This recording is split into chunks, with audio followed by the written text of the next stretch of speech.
만나서 반갑습니다.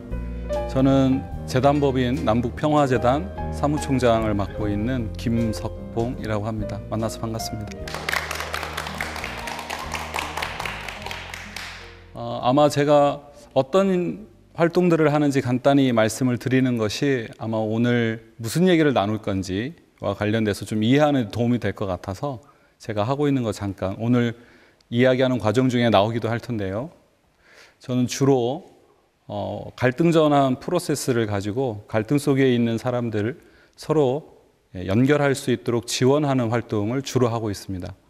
그리고 평화 감수성 교육을 통해서 평화로운 일상을 살아갈 수 있도록 학생, 교사, 학부모들 교육 훈련하는 일도 주로 하고 있습니다. 함께 할 수 있게 돼서 좀 반갑고요. 그런 활동들을 하면서 오늘 저희가 함께 나눌 이야기 주제는 일상의 비폭력, 갈등 전환, 공동체 자기돌봄 프로세스 회복적 서클이라고 하는 주제를 가지고 함께 이야기를 나누려고 합니다.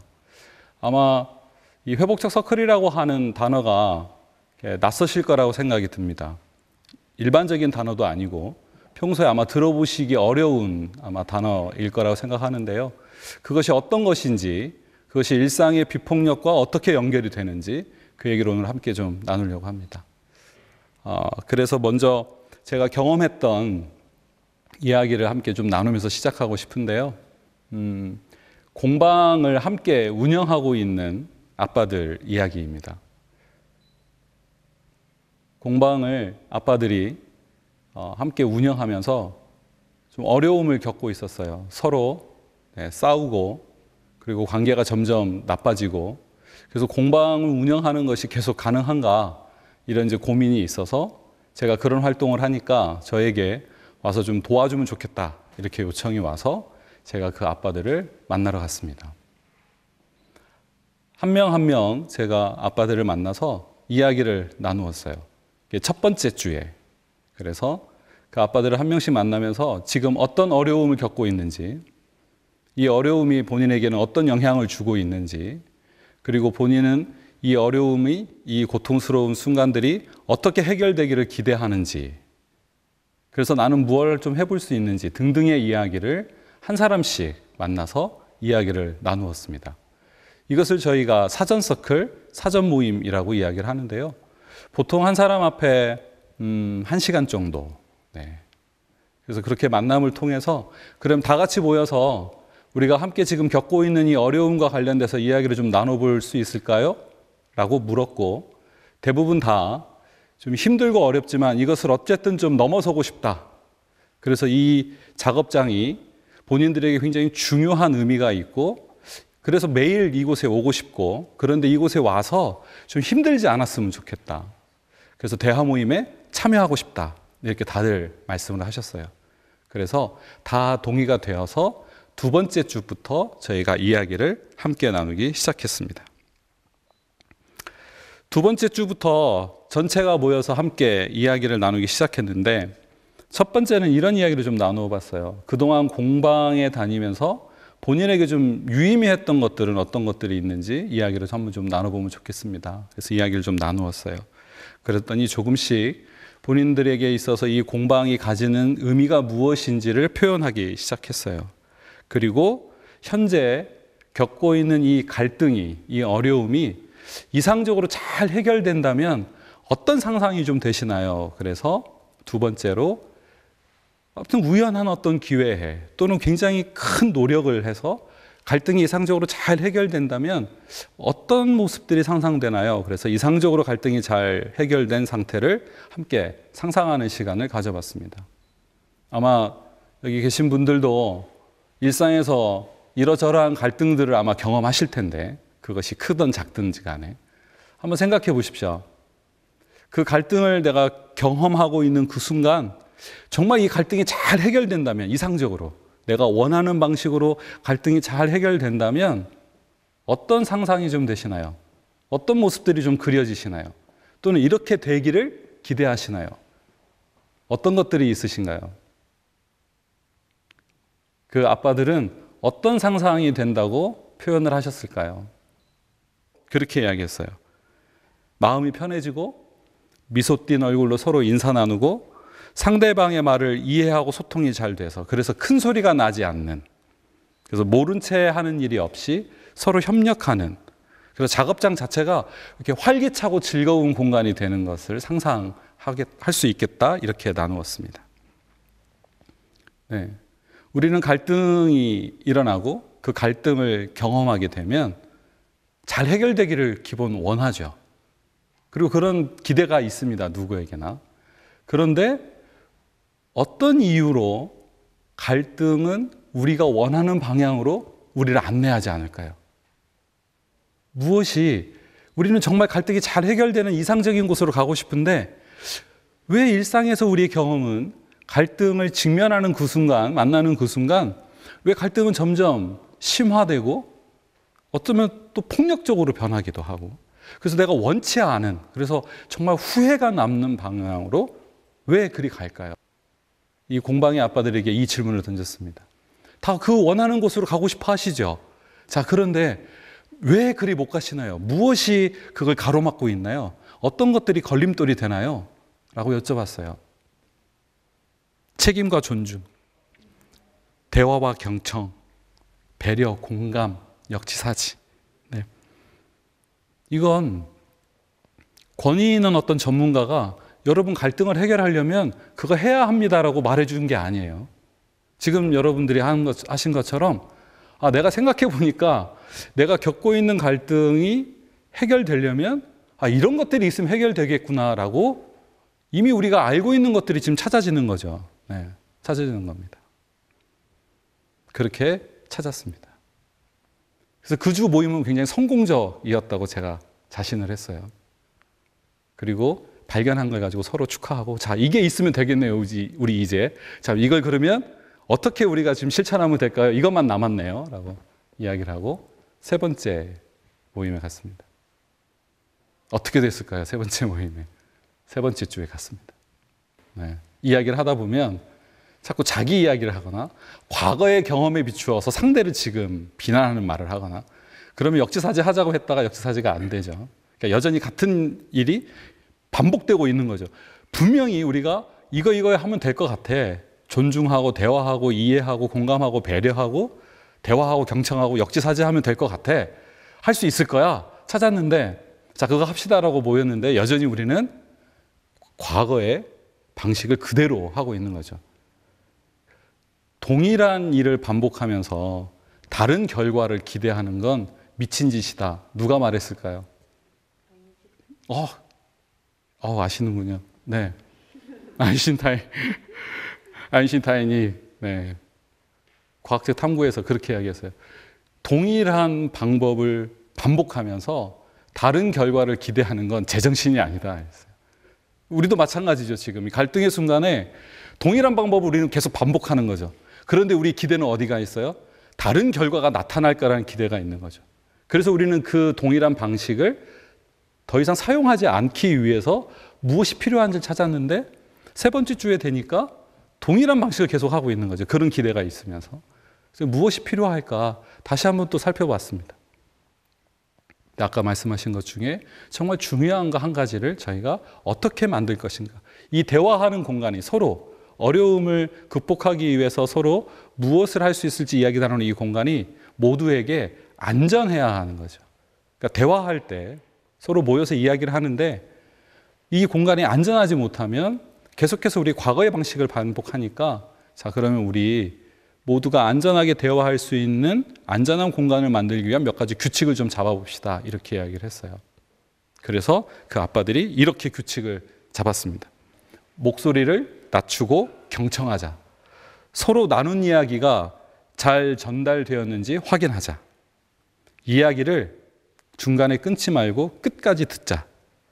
끼어들지 말자. 상대를 배려하고 이해하는 마음으로 상대방의 이야기 속에 있는 그 사람의 느낌과 욕구를 찾아보자. 공동의 목표와 책임의식을 가지고 서로의 의견을 수용하는 자세를 갖자. 나의 이야기를 하자. 소위 이제 I 메시지. 그래서 나는 이렇게 생각합니다. 상대를 비난하거나 평가하지 않는다. 이렇게 대화 규칙을 마련했어요. 그래서 세 번째 주도 힘들었지만 그 다음 주에 대한 기대가 생겼어요. 무엇이 필요한지도 알았고 함께 안전하게 이야기 나누려면 어떤 것들이 우리한테 다시 필요한지 그 규칙도 만들었어요.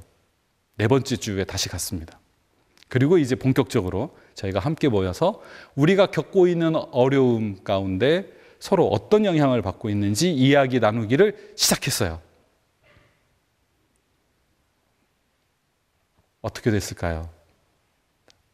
어떤 게 제일 어려웠냐면 상대방의 이야기를 듣지를 못하세요. 네. 상대방의 이야기를 내가 잘 듣고 있다라고 하는 것을 서로가 확인할 수 있는 방법은 아까 제가 말씀드린 규칙 가운데 첫 번째에 있는 거예요. 경청하자.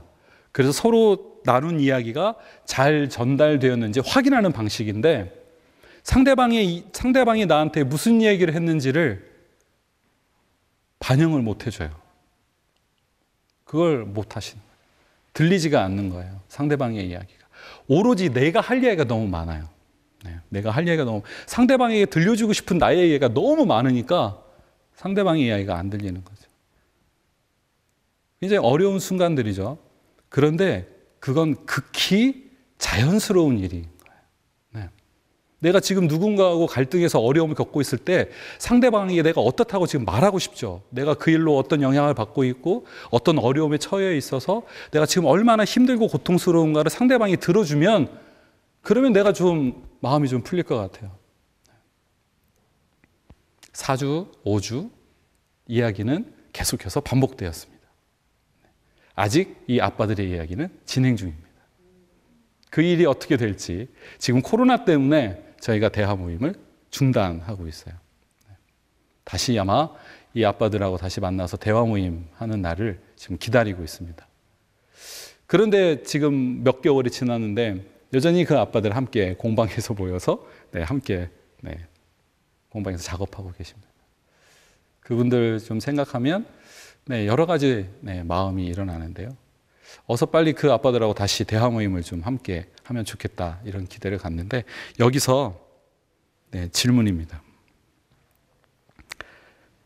왜 우리가 알고 있는 것이 그 갈등의 순간에는 작동이 안 될까요?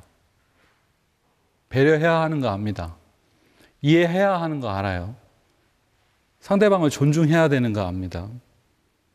역지사지해야 하는 거 알죠. 모르는 거 아닙니다. 다 알고 있어요. 그런데 왜 갈등의 순간에는 그것이 작동이 안 될까요? 왜 안 될까요? 그 순간이 되면 왜 우리는 내가 이것을 알고 있다고 하는 것으로만 멈추고 있는가? 그러면서 상대방에게 이렇게 요청합니다. 네가 해줘. 네가 날 좀 이해해줘. 네가 내 입장이 돼봐. 누가 해야 한다고 말하고 있는 거예요? 내가 해야 되는 게 아니고 상대방이 나한테 해줘야 한다고 생각하는 거죠. 그러면 상대방을 끊임없이 도덕적으로 판단해요. 왜? 안 하니까. 이 문제를 해결하려면 네가 내 얘기를 들어줘야 되고 네가 내 입장이 돼봐야 되고 네가 나를 이해해 주고 네가 내 얘기를 들어주고 경청을 해주면 이건 간단히 해결되는 거야. 근데 왜 너 안 하는 거야? 너 이거 해야만 하거든? 그래서 이건 내가 해야 하는 게 아니고 상대방이 해야 하니까 끊임없이 상대방을 평가하고 있는 거예요. 판단하고 있는 거고. 말귀도 못 알아듣는, 내 얘기는 전혀 귀담아 듣지 않는 이런 판단들이 계속 있는 거죠. 그러면서 계속 그 판단들로 하여금 강화시키는 거죠. 뭘 강화시킬까요? 나는 지금 옳은 일을 하고 있다. 나는 정당한 일을 하고 있다. 그리고 다른 하나는 이런 거예요. 아는 것으로 그친 거죠. 시험 보면 다 씁니다. 우리가 갈등을 서로 원만하게 잘 해결하려면 뭐가 필요할까요? 그러면 아마 방금 말씀하신 거 다 쓸 수 있으시겠죠. 대부분 못 쓰는 사람 없을 겁니다. 그런데 질문을 바꿔서 일상에서 그런 경험이 있으신 분, 정말 그런 갈등의 순간에 우리가 방금 발견한 것들이 작동을 해서 우리가 원하는 원만한 갈등을 잘 해결한 곳으로 나아가 본 경험이 있으신 분 하면 드물어요. 없습니다. 물론 저도 그렇습니다. 지금도 어렵습니다. 이것을 아는 것으로만, 알고 있는 것으로만 멈추고 실제 이걸 작동시켜 본 경험이 별로 없어요. 이걸 작동시키려면 엄청난 용기가 필요하죠. 근데 이 용기는 어떤 용기냐면 내 머릿속에 떠오르는 수없이 많은 판단, 비난 이런 것들을 내가 참고 인내하는 용기가 필요해요. 왜냐하면 그 순간 내가 이걸 선택하는 순간 우리가 쉽게 빠지는 함정 중에 하나가 내가 졌다예요. 상대방에게. 그래서 집에서도 아내한테 지고 싶지 않으니까 작동이 잘 안 돼요. 이기고 싶거든요. 아내가 나의 말을 적극적으로 수용해 주기를 바라거든요. 내가 말을 할 때마다 꼬치꼬치 내 말에 이렇게 재단하고 나를 당신은 이게 못했고 이걸 잘못했고 이걸 이렇게 말해 주기를 원치 않아요. 그래서 제가 선택한 방식은 저희 아내 이야기를 잘 들어줍니다. 앞으로 몇 년을 더 들어야 할지 모르겠어요. 네. 그런 거죠. 우리가 경험해 봐야 돼요. 실제로 그러한 경험이 우리 안에 있는가인 거죠. 그래서 갈등이 정말 그렇게 전환된 경험이 우리 안에 있어야 이게 정말 그게 있으니까 갈등이 잘 해결됐어요 라고 말할 수 있는 거죠. 네. 그런데 그 경험이 없으면 그냥 아는 거니까 이건 다 상대방에게 또는 누군가에게 가르칠 수는 있어요. 말할 수는 있습니다. 어른이 되면 나보다 아래인 사람에게 쉽게 건네는 조언들이에요. 네. 그렇게 하면 안 돼. 이렇게 해야지. 네. 그리고 부모님들이 자녀들이 싸우고 있으면 가장 쉽게 선택하는 방식이 큰애 혼내고 동생 혼내고 둘이 이제 서로 뭘 잘못했는지 알았으니까 서로 화해해. 네. 그리고 두 번 다시 싸우면 안 돼. 그때 두 번 다시 싸우면 엄마가 가만두지 않을 거야. 그럼 애들이 거기서 정말 우리가 사이좋게 지내는 것이 엄마를 돕는 것이구나라고 하는 깊은 교훈이 일어나야 되는데 어떤 걸 배울까요, 그러면? 반복. 둘 사이가 반복돼요. 네. 뭘 배우냐면 어떻게 하면 엄마한테 안 걸리고 싸울 수 있을까? 이런 거죠. 어떻게 하면 엄마한테 안 걸리고 동생을 이런 거죠. 형한테 되들어도 엄마한테 안 혼날 수 있는 방법이 뭘까? 이런 거 찾는 거죠. 중요한 건 그런 거예요. 이 경험들이 우리 안에 실제로 일어나야 하는 거죠. 갈등의 폭풍우가 일어나면 우리 안에 있는 그 중요한 진심들이 발견이 안 돼요. 그런데 그게 없는 것이냐? 그렇지 않죠. 실제 하고 있는 건데 정말 그게 우리의 일상의 갈등에서 실제로 우리를 갈등을 전환시키는 요소로 작동했는가에 대한 경험이 있어야 하는 거죠. 네. 그래야 우리가 정말 원하는 곳으로 나아갈 수 있을 거라 생각합니다. 데이비드 봄이라고 하는 양자 물리학자가 이런 질문을 책에서 던졌습니다. 현재 우리가 겪고 있는 어려움이 과연 무엇이 잘못되었는가를 명확하게 규정하지 못해서 발생하는 것일까? 또는 지금보다 섬세한 방식으로 잘못된 점을 찾고 규정하면 어려움을 해결할 수 있는 현명한 대응책을 찾을 수 있을까? 그러면서 이렇게 질문합니다. 오히려 커뮤니케이션 자체에 대해서 말하고 생각하는 방식이 문제가 아닐까라고 질문을 던집니다. 우리는 대화한다고 할 때 한 사람이 뭔가를 말하고 다음 그 상대방이 그 말한 것에 반응한다고 해도 그 의미가 정확하게 일치하는 경우가 많지 않아요. 그래서 경청한다고 하는 것을 우리가 확신할 때가 있어요. 나는 상대방의 말을 정말 잘 이해했고 상대가 무엇을 원하는지를 잘 파악했다고 생각하면서 반응을 하게 돼 있죠. 근데 대부분 그 반응에서 오해가 일어나죠. 오류가 작동하는 겁니다. 그러한 오류, 그러한 오해, 이것은 경청이라고 하는 태도를 통해서 바꿔낼 수가 있는 거죠. 그래서 경청은 가만히 잘 듣고 있는 것도 경청이지만 내가 무엇을 들었는지를 상대방에게 확인하는 것도 경청이에요. 그래서 이것을 저희가 반영적 경청이라고 이야기를 합니다. 아, 당신이 지금 말한 건 제가 이렇게 들려요. 제가 들은 게 맞나요? 라고 확인하면 이게 경청이에요. 그런데 우리는 그 확인을 주로 내가 다 알아들었으니까 라고 넘어갑니다. 그러니까 경청이 일어나지를 않는 거죠. 그러니까 기본적으로 경청이 일어나지 않기 때문에 대화라고 하는 것 자체가 듣고 말하기가 잘 안 되는 거죠. 그러니 가장 갈등의 순간에 필요하다고 생각되는 것들이 그 사람하고 이게 왜 일어났는지 이야기를 좀 해보고 싶어 라고 말하지만 이야기를 하면 할수록 점점 더 관계가 나빠지는 거죠. 제대로 된 대화.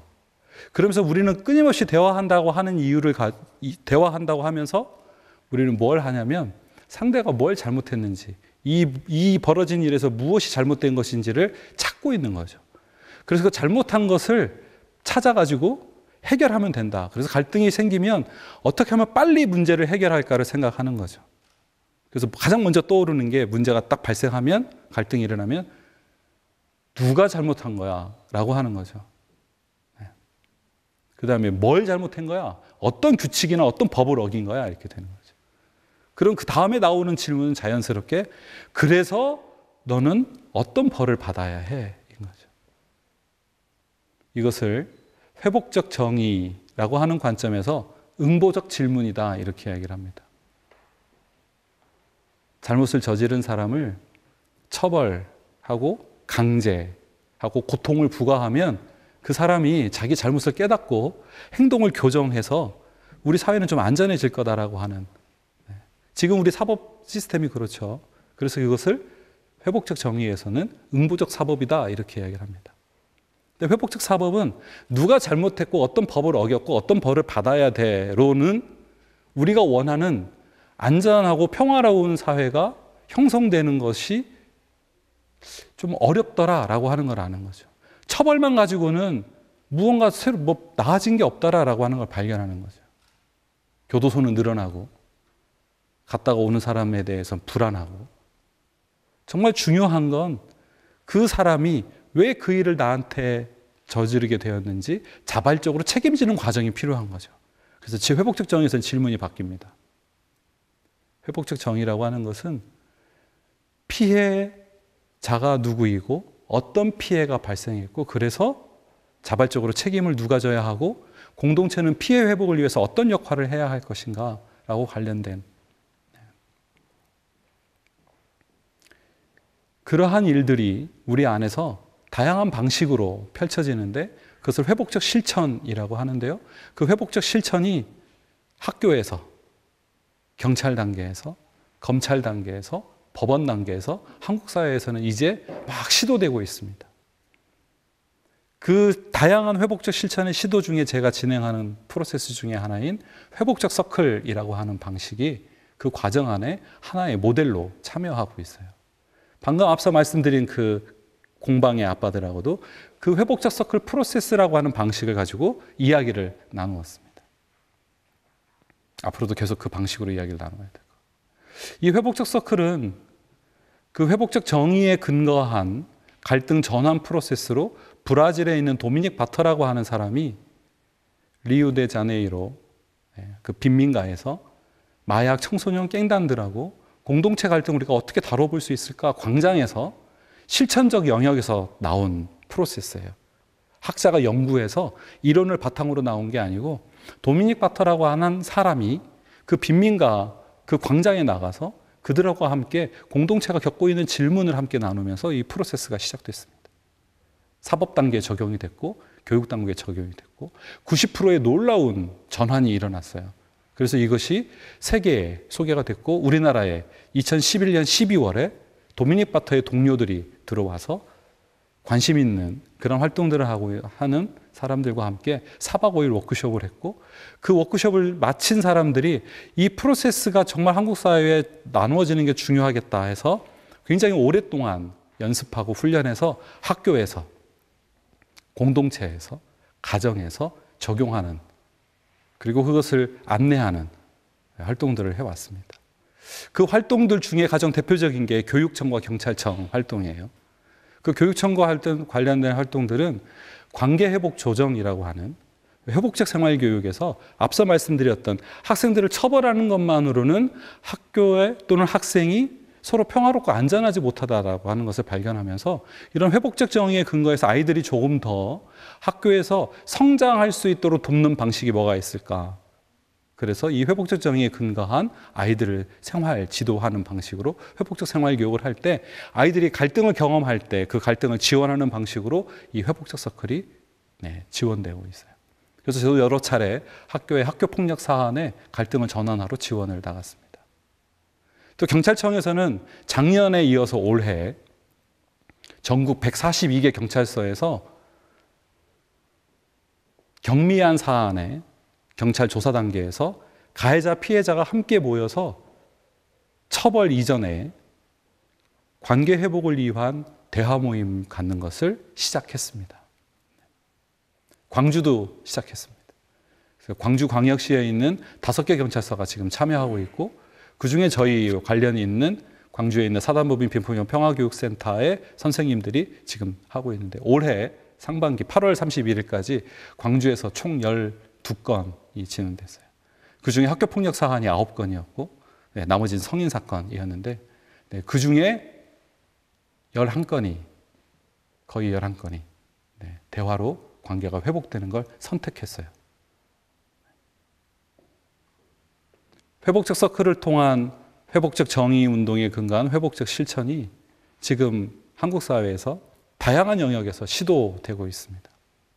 제가 앞에 길게 공방 아빠들의 이야기와 함께 선생님들하고 나누었던 우리가 원하는 갈등 해결이 잘 되는 곳, 그리고 그것을 가로막고 있는 것들, 그것들로 또 떠나서 우리가 정말 원하는 곳으로 가려면 필요한 것들이 실제로 작동되고 있는가라고 하는 경험할 수 있도록 돕는 프로세스가 바로 그 회복적 서클 프로세스였다고 하는 거죠. 저는 그 프로세스를 진행하면서 매번 우리가 아까 발견한 이해하고 배려하고 존중하고 대화하고 경청하고 그래서 역지사지가 일어나서 서로 새로운 가능성을 출현할 수 있는 미래를 향해 나아가는 걸 매번 목격합니다. 일상의 비폭력은 어떤 권위 있는 사람이 평화를 이렇게 구축해야 합니다라고 알려주는 것부터 시작하지 않아요. 내가 앞에 있는 상대와 정말 풍성한 삶을 살아가기 위해서 정말 깊이 연결하려면 그 어려움 가운데서 무엇을 선택할 수 있을지 상대방에게 책임을 넘기는 게 아니라 내가 선택하는 거죠. 그래서 나의 삶이 풍성하게 되려면 그것이 곧 비폭력이라고 한다면 그건 나에게 달려있는 거죠. 상대방에게 있지 않습니다. 빅터 프랭클이라고 하는 사람이 이렇게 이야기를 했어요. 자극과 반응 사이에 공간이 있어요. 그 공간에서 우리는 선택할 수 있는 자유가 있고 그 힘을 우리는 알 수 있다. 그 선택이 누구에게 있냐면 나에게 있는 겁니다. 갈등의 순간에 그런 필요한 것들을 내가 선택하고 내가 주체적으로 그 일을 할 때 비로소 상대가 나의 내면의 진심을 깊이 이해하고 나에게 다가오는 과정을 통해서 우리 삶은 서로에게 기여할 수 있는 풍성한 삶으로 나아갈 수가 있는 거죠. 회복적 서클 프로세스를 구조화하고 저희에게 안내했던 도미닉 바터라고 하는 사람이 맨 마지막 여러분들하고 나누고 싶은 그 도미닉 바터가 던져준 질문 3가지로 오늘 이야기를 좀 마무리하고 싶어요. 이걸 도미닉 바터는 씨앗 질문이다 이렇게 표현을 했는데요. 그 질문은 이렇습니다. 고통스러운 갈등이 있었을 때 여러분에게는 무엇이 효과가 있었습니까? 2번째 질문입니다. 그 고통스러운 갈등이 있었을 때 별로 효과가 없었던 것들은 무엇이 있었나요? 3번째 질문입니다. 내 가치와 부합하는 방향으로 갈등을 해결한다면 그것은 어떤 모습이기를 기대하시나요? 내가 선택할 수 있습니다. 나의 삶을 풍성하게 하는 건 상대방이 나한테 어떻게 해줘서가 아닙니다. 나의 삶은 내가 선택해서 풍요롭게 만들 수 있는 거죠. 풍성하게 할 수 있습니다. 나의 삶에 생성한 에너지가 생동하고 있는 내 안에 있는 것들이 나를 그쪽으로 안내하는 겁니다. 회복적 서클이라고 하는 이 프로세스가 매번 경험하면서 그 과정에서 우리를 실제하게 하고 그것을 통해서 갈등이 이렇게 전환될 수 있구나라고 확인할 수 있는 곳으로 매번 안내하는 것 같습니다. 제 이야기를 경청해 주시고 함께 참여해 주신 것에 대해서 깊이 감사드립니다. 마무리하겠습니다. 감사합니다.